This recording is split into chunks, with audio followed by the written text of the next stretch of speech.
Donc les déclencheurs de colère. C'est un petit schéma que j'aime souvent montrer en conférence, qui nous rappelle encore une fois que tout comportement a une raison d'être, et que derrière le comportement, ben, il y a des croyances et il y a des besoins. Et c'est la même chose pour la colère.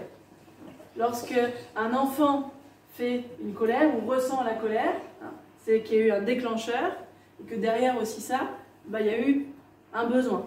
Peut-être qu'il a mal passé sa journée, peut-être qu'il a envie davantage d'attention, peut-être qu'il y a de la frustration qui est là, peut-être qu'il a vécu de l'injustice, peut-être qu'il a vécu le fait de ne pas se sentir aimé par un camarade de classe, ou il ne s'est pas senti exister, mais en tout cas, tout comportement a une raison d'être.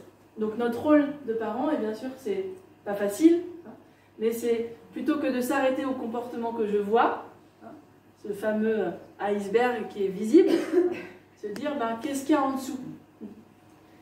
Et si je portais mon attention plutôt sur les besoins, les croyances, qu'est-ce qui fait que mon enfant fait une colère ou ressent la colère, et aller travailler plutôt là-dessus pour modifier le comportement, ce sera beaucoup plus efficace et ça amènera beaucoup plus de responsabilité et d'autonomie pour l'enfant. Par exemple, ce qui peut, j'aime bien, c'est Bois d'Apsy, ils sont canadiens, je suis désolée, j'aime bien les Canadiens. J'ai pas d'action avec les Canadiens, mais ils sont quand même souvent en avance sur nous. J'aime bien cette image où le volcan représente évidemment la colère, et donc là on voit bien les déclencheurs. J'ai travaillé fort et ça n'a pas marché. Je me suis fait punir ou reprocher quelque chose.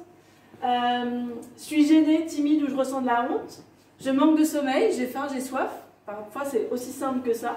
Je n'ai pas eu ce que je voulais. J'ai l'impression qu'on se moque de moi ou qu'on rit de moi. Je trouve quelque chose très difficile. Les choses ne se sont pas passées comme je l'aurais voulu. Je me sens blessée ou j'ai de la peine à cause de quelqu'un.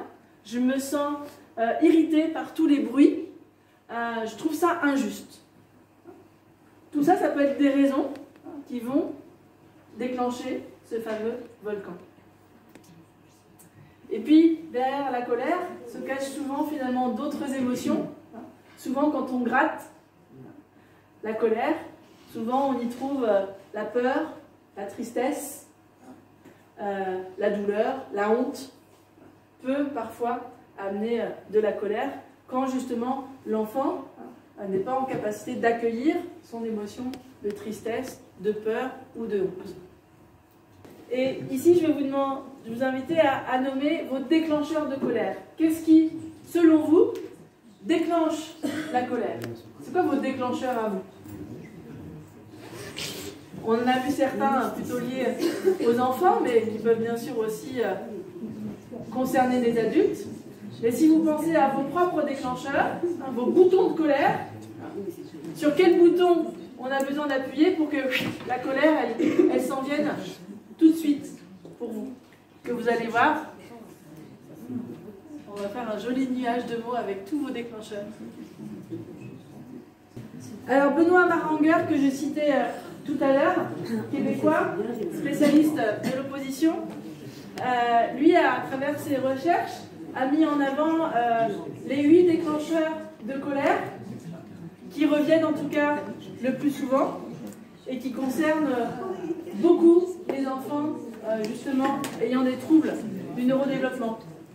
La privation d'un plaisir, l'impossibilité de combler une envie ou se voir empêché d'atteindre un but, l'injustice perçue, le rejet, l'exclusion sociale, la menace, le sentiment d'être attaqué, l'échec, l'humiliation, l'atteinte à l'estime de soi, l'anxiété, le stress, le sentiment de ne pas être entendu ou compris, et puis l'accumulation de tous ces facteurs.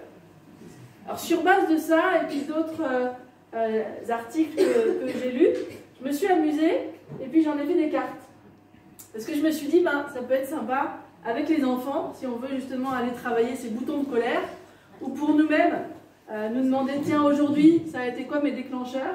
D'avoir ces petites cartes. Donc vous voyez, ça reprend les déclencheurs que je vous ai présentés juste avant. Et si vous le souhaitez, je vous ai préparé un QR code si vous voulez aller télécharger ces cartes et les imprimer pour justement les utiliser pour vous ou avec les enfants. C'est bientôt Noël, c'est cadeau. Non, plaisanterie mise à part, vous pouvez en tout cas scanner le QR code et télécharger ces cartes. Voilà.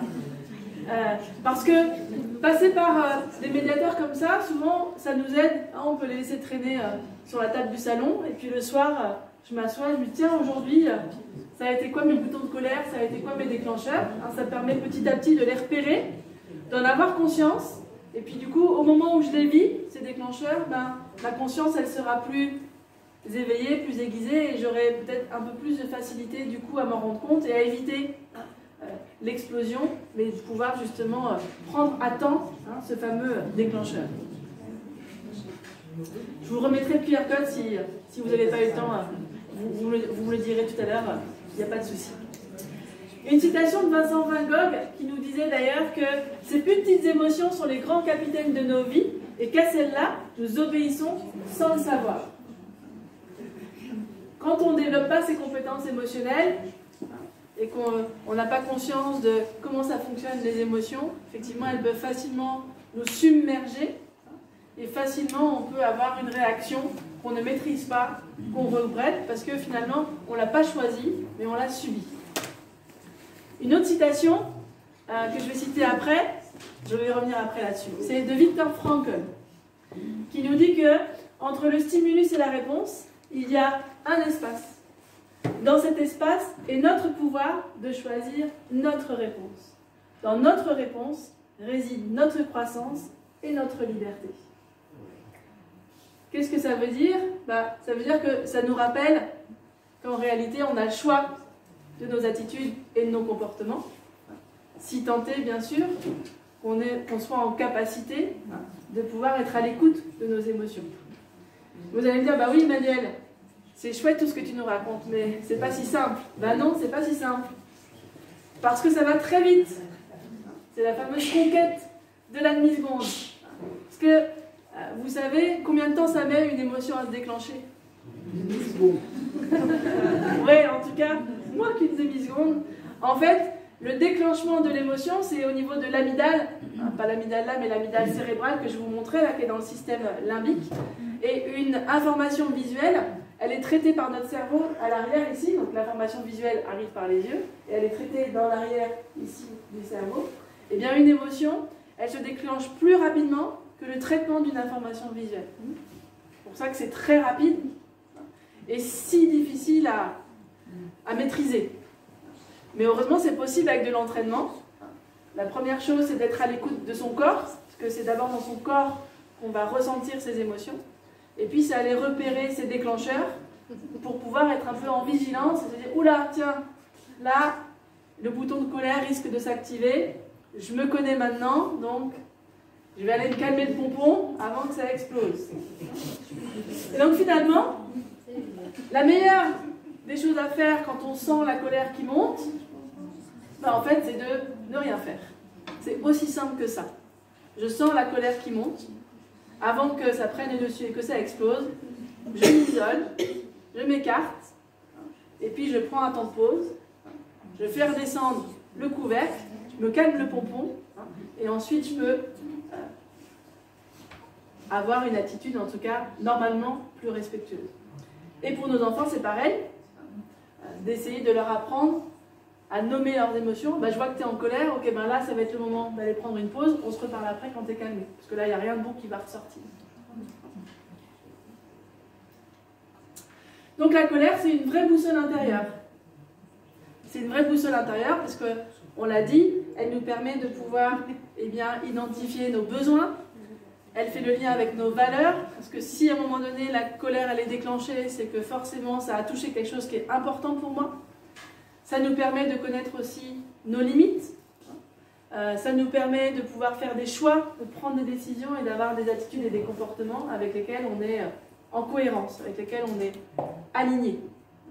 Donc cette colère, elle est finalement très précieuse à écouter si tant est qu'on apprenne justement à l'apprivoiser.